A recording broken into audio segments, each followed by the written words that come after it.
Hello বন্ধুরা, আমি পিউ। তোমরা কেমন আছো? আশা করছি ভালো আছো। আমিও খুব ভালো আছি। দেখো বাজে এখন রাত 1:45 আর আমি বসে পড়েছি যে আমি কতগুলো জিনিস কিনেছিলাম। পুজো আসছে, তার জন্য ভাবলাম যে একটু রূপচর্চা করা দরকার। ওই জন্য আমি ভাবলাম কি কিনবো, তার জন্য আমি চলে গেছিলাম কিনতে জিনিসগুলো।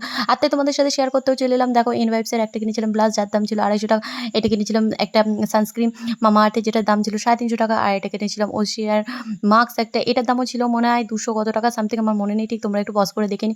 একটা কিনেছিলাম ব্লু হেভেনের কম্প্যাক্ট পাউডার, একটা নেল পালিশ কিনেছিলাম। তোমরা সব কটার আমি দাম দেখিয়ে দিয়েছি, তোমরা চাইলে দেখে নিতে পারো দামগুলো। আর তোমরা চাইলে দেখে নিতে পারো। পুজো আসছে, বলো সবাই একটু সাজবে গুজবে, আমি একটু সাজবো না? ওর জন্য ভাবলাম যে এমনি টাইমে কিন্তু আমি খুব একটা রূপচর্চা করি না, কিন্তু পুজোর আগে একটু করার চেষ্টা করি। তার কারণ হচ্ছে সবাই একটু গ্লো করবে, আমরা কি একটু গ্লো করবো না? আমরা ঘরে বসে থাকি বলে কি আমরা করবো না? তাই ভাবলাম যে আমরাও একটু করি, ওর জন্য রূপচর্চা করতে বসে পড়লাম। আর একটা নিয়েছিলাম টোনার, এই টোনারটা জানো তো খুব ভালো, তোমরাও ইউজ করতে পারো। প্রত্যেকটা জিনিসই আমি ইউজ করছি, মোটামুটি সব কটাই ভালো। কিছু জিনিস হয়তো আমার কমফোর্টেবল লাগছে না, যেগুলোকে আমি পরের বার আর নেবো না। চলো এই জিনিসগুলো আমি কিনেছিলাম, এবার চলো টাটা।